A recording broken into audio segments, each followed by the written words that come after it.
Mari kita buka 1 Petrus pasal yang keempat. 1 Petrus pasal 4 mulai ayat yang ke-7. Judulnya apa di Alkitab saudara semua? Hidup orang Kristen. Nah, inilah cara hidup kita sebagai orang Kristen. Ya, mulai ayat 7. Segala kesudahan, segala sesuatu sudah dekat. Karena itu kuasailah dirimu dan jadilah tenang, supaya kamu dapat berdoa. Nanti kita lihat ayat-ayat yang berikut. Beberapa nasihat dari Tuhan Yesus lewat Rasul Petrus kepada kita sebagai orang-orang Kristen. Yang pertama, perintah, permintaan Tuhan adalah kuasailah dirimu. Ya, lagi sekali, kuasailah, karena itu kuasailah dirimu dan jadilah tenang. Ini perintah, bukan permintaan. Ayo, apa bedanya perintah dan permintaan? Mana lebih kuat? Perintah. Ini bukan permintaan Tuhan, tapi perintah. Dua hal kelihatan kecil, tapi ini besar akibatnya kalau kita tidak melakukannya. Ya, nomor 1, kuasailah dirimu. 2, jadilah tenang. Nah, saudara yang dikasihi Tuhan, setan itu sangat hafal sifat kita, kelakuan kita, dan kelemahan kita. Kira-kira ya atau tidak? Ini yang berbahaya. Lagi sekali, setan itu sangat hafal, sangat kenal sifat kita dan kelakuan kita. Karena dia mengawasi kita sejak kita lahir sampai umur sekian ini. Setiap hari, setiap saat, matanya itu selalu ngawasi kita. Karena dia kenal, dia tahu. Nah, itu yang dipakai oleh si setan untuk menjatuhkan kita. Dalam hubungan kita dengan sesama, hubungan kita dengan anggota keluarga, hubungan kita dengan atasan kita, dengan bawahan kita, dengan siapa saja, selalu dirusak dengan dua hal ini. Apa lawan katanya? Apa yang terjadi kalau kita, saya mulai dari yang kedua. Apa yang terjadi kalau dalam sikap hidup kita tidak bisa tenang? Muncul apa itu pasti? Kekacauan. Apalagi kalau kita tidak bisa tenang menghadapi masalah, menghadapi orang lain, menghadapi apa saja, muncul apa itu? Kemarahan, panik. Siapa pernah melihat orang yang mau tenggelam? Orang mau tenggelam, walaupun orang itu bisa berenang, tapi kalau dia lagi dalam bahaya mau tenggelam, orang itu panik atau tidak? Panik, tidak bisa tenang. Kalau ada orang yang mau nolong, berapa kali kejadian ada orang mau nolong, orang yang mau tenggelam, biasanya orang itu yang mau nolong ikut celaka tidak? Ikut celaka. Kenapa? Karena orang yang tidak tenang, orang yang panik, itu kekuatannya bisa berapa kali lipat dari normal. Karena dia panik. Maka itu dalam hukum SAR, tahu SAR ya? Search and Rescue, dari tim SAR di seluruh dunia. Siapa tahu? Kalau ada orang yang panik mau tenggelam, satu-satunya cara untuk nolong dia, orang itu diapakan?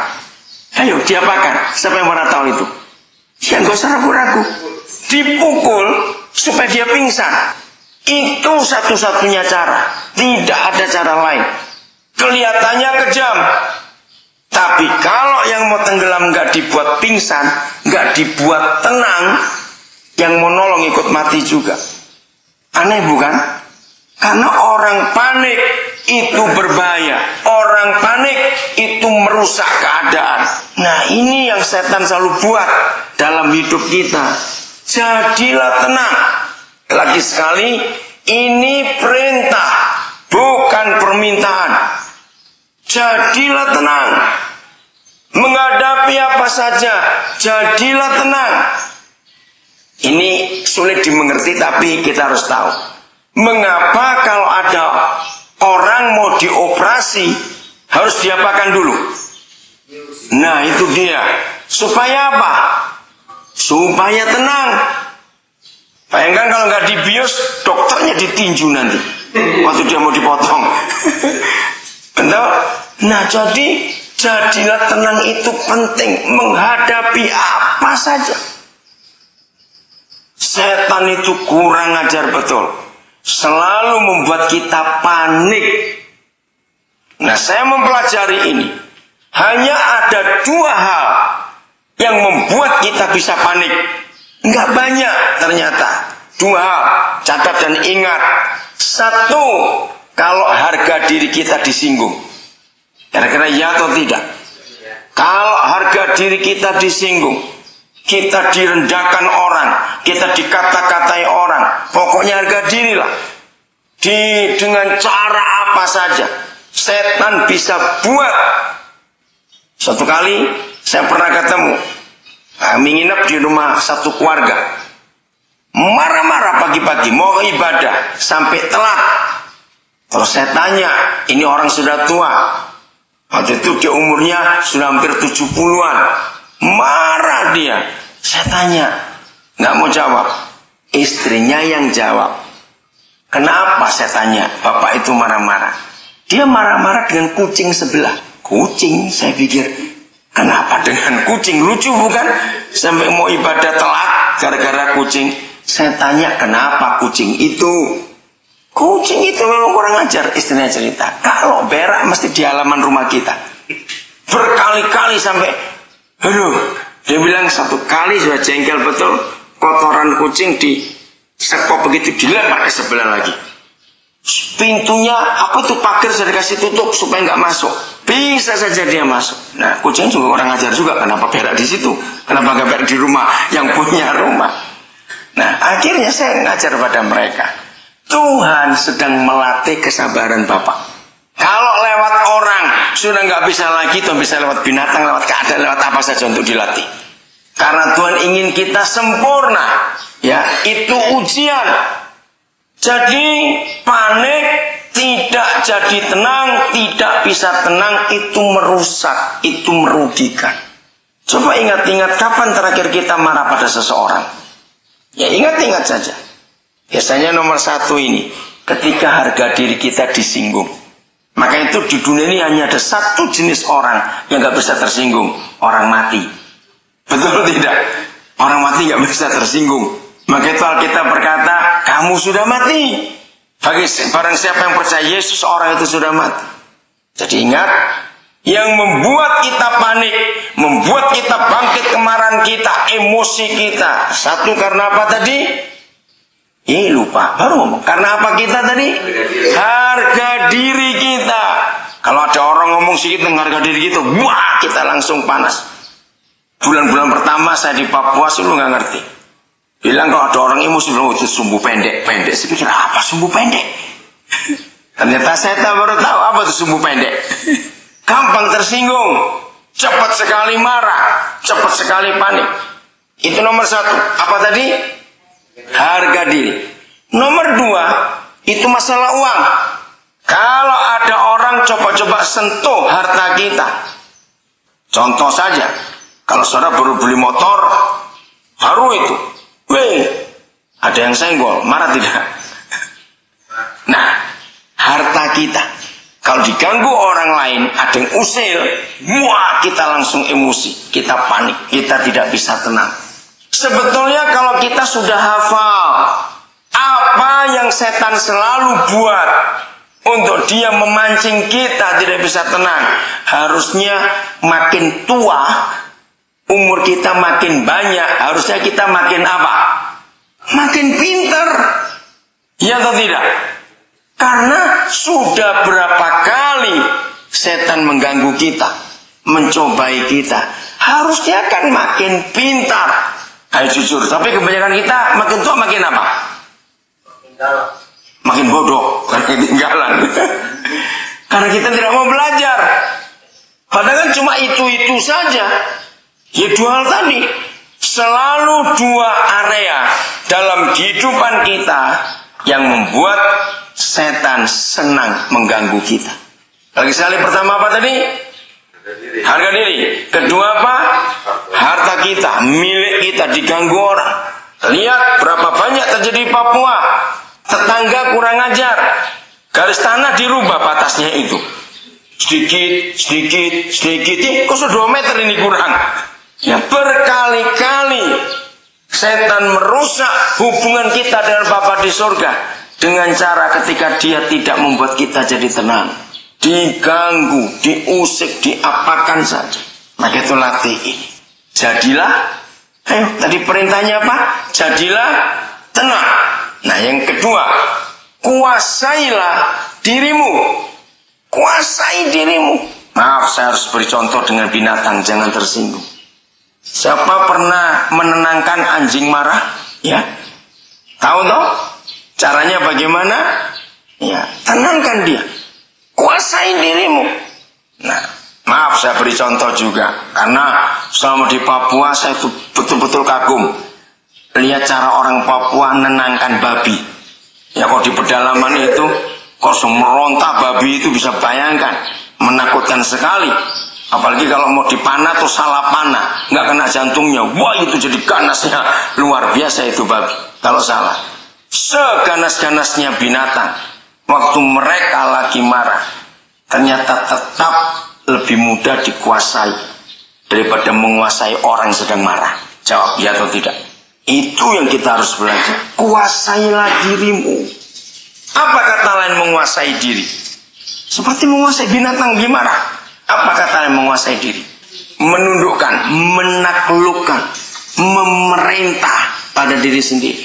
Saudara, 2 hal ini kalau kita bisa jaga dalam hidup kita, kuasai dirimu dan jadilah tenang, maka hidup ini penuh dengan sukacita, damai sejahtera. Maaf, bukan saya mau mengungkit, tidak. Seandainya ada di antara kita, ada di tempat ini, gara-gara 2 hal tadi kita kalah.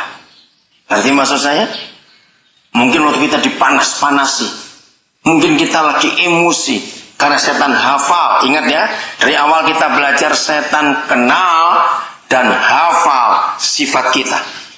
Kalau dia tahu kita tipe orang yang suka panik menghadapi apa saja, setan kan ganggu terus. Apa-apa dibuat panik. Dengan cara apa tadi? 2 hal tadi. 1, harga diri. 2, harta kita diusik orang. Selalu lewat itu. Maka itu seandainya ada di antara kita hari ini menyadari betul, oh ya aku seperti itu, maka Tuhan bilang, kuasai dirimu dan jadilah tenang. Ya sudah, lakukan perintah itu. Kuasai dirimu, jadilah tenang. Kalau itu kita buat, hidup itu menyenangkan luar biasa. Baca Alkitab. Kembali ke ayat 7. Supaya kamu apa? Ayo, Alkitab saudara. Supaya kamu dapat berdoa. Nah, kata berdoa nggak cuma mengucapkan kalimat-kalimat permintaan-permintaan kepada Bapa di surga, tidak. Kata berdoa di situ. Supaya kamu dapat berdoa itu artinya supaya kamu bisa berkomunikasi, kamu bisa bersekutu dengan Bapa di surga. Contoh saja, orang yang lagi marah, lagi emosi, lagi jengkel, bisa nggak dia berdoa? Tidak bisa, karena hatinya penuh dengan kemarahan. Artinya putus hubungan dengan Bapa di surga. Nah, ini tujuan utama iblis. Dengar baik-baik. Ini tujuan utama si setan. Membuat kita panik, emosi, tidak bisa tenang, tidak bisa menguasai diri, supaya kita tidak bisa berhubungan dengan Bapa di surga. Saudara, renungkan ini baik-baik. Setan sangat tahu cara memutuskan hubungan kita dengan Tuhan Yesus. Dengan kemarahan dan emosi, dengan tersinggung. Setan hafal siapa kita. Masih ingat dalam Yohanes 15, Yesus memberikan perumpamaan ada pokok anggur. Masih ingat itu?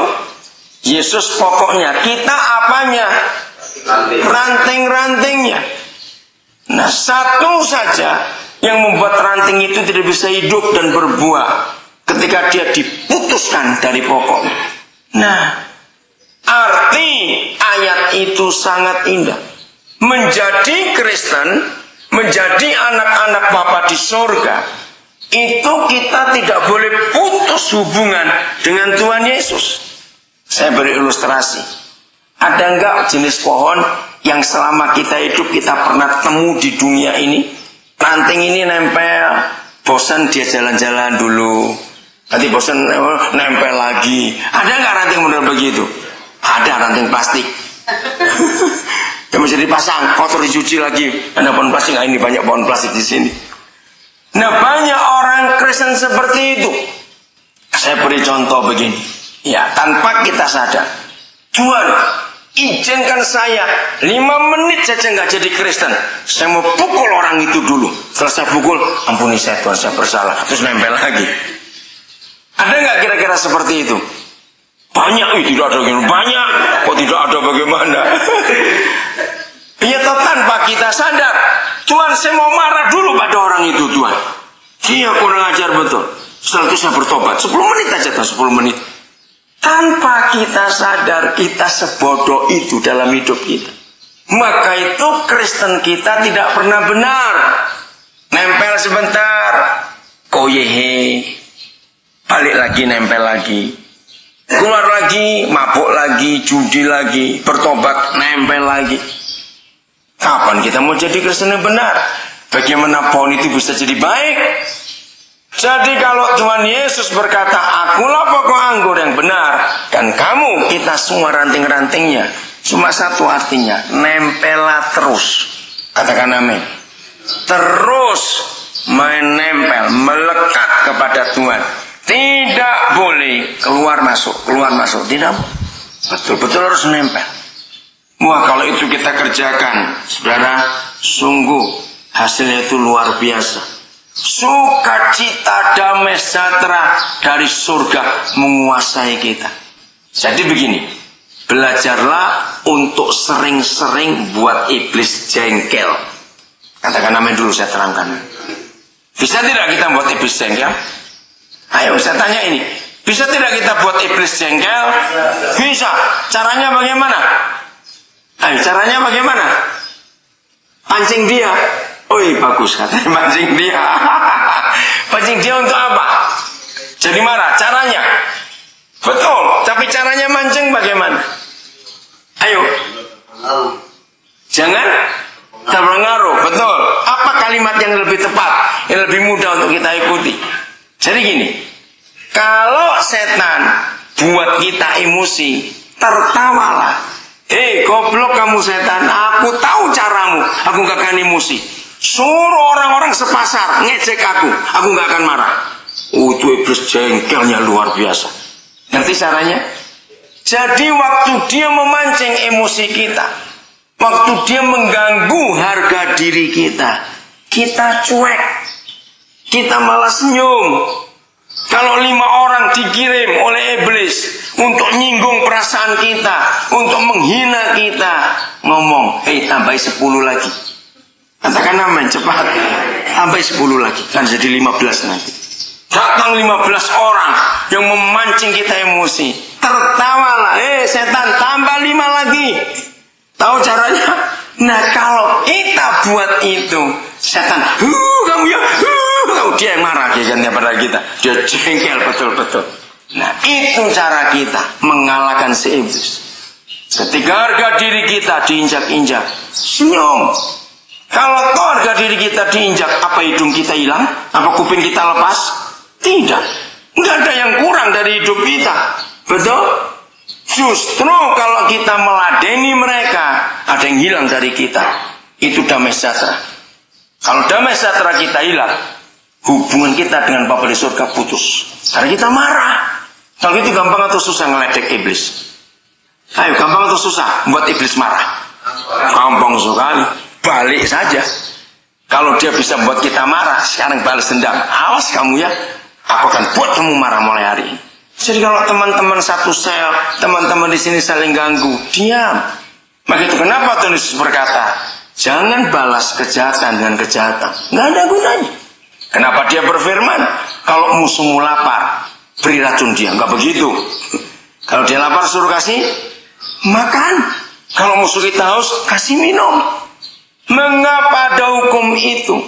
Supaya kita tidak terpancing emosi kita, supaya kita tetap bisa tenang dan menguasai diri, supaya kita bisa berdoa. Wah, itu menyenangkan sekali. Jadi hubungan kita dengan Bapa di surga tetap terjamin, nempel terus pada pokoknya. Kita nggak pernah panik. Doa kita jadi indah, sukacita surgawi terus menguasai hidup kita. Maka itu mulai hari ini jadilah pandai. Amin. Jadilah dewasa. Jangan gampang emosi. Kalau dengar kabar apa-apa dari rumah, dari keluarga, dari mana saja, jangan kita terpengaruh. Biar kita nggak tahu langsung itu urusan Tuhan. Kita tetap tenang di hadapan Dia. Wah, istrimu begini loh, anakmu begitu.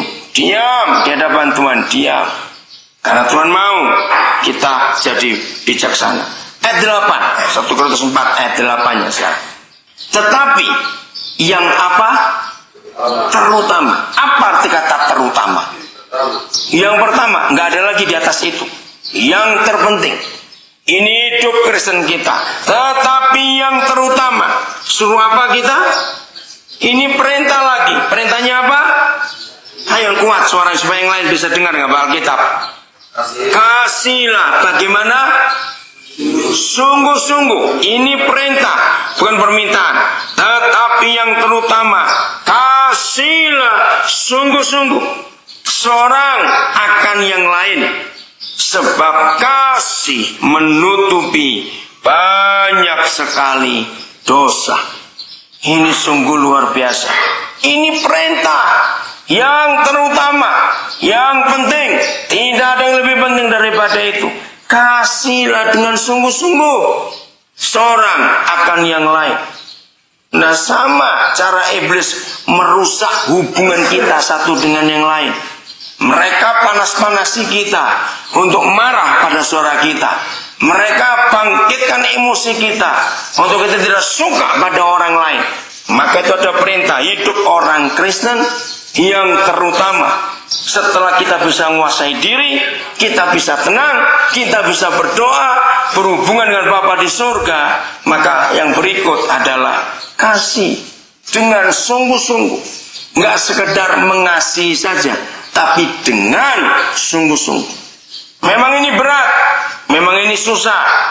Bagaimana bisa mengasihi orang yang baru tipu kita? Bagaimana bisa mengasihi orang yang baru menyakiti kita? Bagaimana bisa mengasihi orang yang baru menyinggung kita? Bagaimana bisa mengasihi orang baru acuri motor kita? Tapi kita harus. Karena apa saja yang hilang dari kita, itu bisa kita cari lagi. Betul tidak? Kita bisa cari lagi. Kita bisa dapat lagi. Ampuni orang itu. Nah, karena iblis kenal sikap kita, dia tahu kelemahan-kelemahan kita, dia hafal karakter kita, terus diganggu bagian itu. Maaf, saya cuma nyebutin. Kalau sabun sore hilang, diambil teman, gak usah marah. Kalau nggak punya uang, ya nggak usah mari pakai sabun, toh tidak mati juga. Betul? Nanti kalau ada uang, kita bisa beli lagi. Untuk apa gara-gara sabun kita marah? Lalu damai sejahtera kita hilang. Lalu hubungan kita dengan Bapa di surga terputus. Untuk apa? Rugi apa saja. Jadi seandainya masih ada di antara saudara yang sudah sekian lama di tempat ini, tapi masih belum bisa menerima keadaan itu, masih marah dengan orang-orang yang gara-gara mereka saudara difitnah dan tinggal di tempat ini, ampun, kasihlah dengan sungguh-sungguh. Nggak ada ruginya. Mengasihi musuh kita itu nggak ada ruginya, malah besar untung kita. Karena damai sejahtera kita, damai dari surga, penuh melimpah. Kenapa dalam Roma 12 berkata, kalau musuhmu lapar, kamu beri makan. Kalau musuhmu haus, kamu beri minum. Itu artinya kamu menaruh bara api di atas kepalanya. Artinya, kalau ada musuh yang menyakiti, merugikan, merusak kita, terus kita baik, orang itu yang kepanasan. Karena apa? Tujuan mereka buat itu kepada kita supaya kita yang panas. Karena kita tetap dingin, maka panasnya pindah ke sana. Hebat bukan ayat itu? Kalau musuhmu lapar, beri makan. Kalau dia harus beri minum. Dengan cara itu kamu sedang menaruh bara api di atas kepalanya. Ayo, siapa pernah coba taruh arang menyala di atas kepala? Itu menderita, betul. Nah, jadi kalau kita tidak membalas kejahatan dengan kejahatan, tapi dengan kasih, kita ini menang. Amin, kita ini menang. Kita gak akan kalah lagi. Mau lakukan itu? Siapa yang belum mengampuni musuhnya hari ini mengampuni. Ayat 9. Berilah apa? Tumpangan. Siapa dengan siapa? Seorang akan yang lain dengan tidak bersungut-sungut. Berilah tumpangan. Maaf, ya, kalau saudara di dalam tempat ini mau beri tumpangan bagaimana? Sekalian cuma kecil begitu. Nah, ada cara. Ternyata memberi tumpangan itu ada dua arti. Satu, memang di rumah kita. Tapi yang kedua ini yang kita mau bahas. Memberi tumpangan di rumah hati. Ingat, firman Tuhan Perjanjian Baru berkata, tidak tahukah kamu titik-titik adalah rumah Tuhan. Siapa itu? Tubuh. Saya ulangi lagi, Perjanjian Baru berfirman, tidak tahukah kamu titik-titik adalah rumah Roh Kudus, rumah Tuhan. Siapa itu? Tubuh kita, hati kita ini. Nah, rumah jasmani kita ada kapasitasnya untuk menampung, memberi tumpangan pada orang. Tapi rumah hati kita itu nggak terbatas. Coba, di rumah hati ini bisa nggak kita menampung 1 juta orang? Coba renungkan itu. Bisa tidak? Bisa. Justru memberi tumpangan di rumah hati itu tidak bisa munafik. Memberi tumpangan di rumah jasmani kita, rumah bangunan, itu bisa munafik. Saya beri contoh. Suatu kali saudara terpaksa terima tamu. Ada teman punya tamu, rumahnya nggak cukup. Nah, dia tahu rumah kita ada kamar kosong. Ya, karena diminta teman kita terima. Ya ampun, ternyata tamu ini kotornya luar biasa. Kalau kencing nggak pernah siram baik, kamar mandi sampai bau misalnya begitu. Terus makannya banyak lagi. Yang paling makan tidak mau cuci piring, kita suruh cuci. Nah, untung cuma 2 hari, nggak lama-lama di situ. Waktu dia pamit hari ketiga, kita bisa gini, lain kali datang lagi ya. Mulutnya itu bilang gitu. Agar datang lagi ya, silakan. Dalam hati, balik awas kamu ya. Nah, jadi kalau kita memberi tumpangan di rumah jasmani kita bisa munafik. Mulutnya bisa kelihatan bagus kita. Dalam hati, gak bakal aku terima tamu kayak kamu lagi. Maka itu kalau kita memberi tumpangan di rumah hati, kita gak bisa munafik. Betul tidak? Karena kita harus menerima orang itu dengan semua kekotorannya, dengan semua kelakuan kekurang ajarannya, dengan semua baunya juga. Betul tidak? Kalau kita memberi tumpangan di rumah hati itu. Jadi inilah hidup Kristen. Maka itu kenapa ditulis di Alkitab. Apa tadi judulnya ayat 7? Hidup orang Kristen harus bisa memberi tumpangan seorang akan yang lain tanpa bersungut-sungut. Nah, kalau saudara dan saya bisa hidup seperti ini, itu caranya membuat setan jengkel betul-betul. Dia kirim kita orang yang aneh-aneh, kita terima baik-baik. Setan marah betul. Ini orang bisa marah dikirim orang model apa lagi ya? Ini kepikiran setan. Maka itu kalau setan tahu kita bisa menerima, memberi tumpangan buat semua orang dengan model apa saja, maka kita akan jadi pemenang dalam hidup ini. Amin. Nggak bersungut-sungut, terima. Apa dasarnya? Coba baca, jangan tutup 1 Petrus 4. Roma 15 ayat 7. Saya minta salah seorang membaca. Inilah standarnya, inilah ukurannya. Ya, silakan dibaca, sudah dapat? Roma 15 ayat 7. Ya. Sebab itu terimalah satu akan yang lain, sama seperti Kristus juga telah menerima kita. Nah, ini ya untuk kemuliaan Bapa, ini standarnya. Terimalah siapa? Satu akan yang lain dengan ukuran sama seperti Kristus menerima kita untuk kemuliaan Bapa. Ingat, waktu Tuhan Yesus menerima kita, apakah pakai syarat? Tidak. Aku beri kamu percobaan 3 bulan, Daniel. Tidak.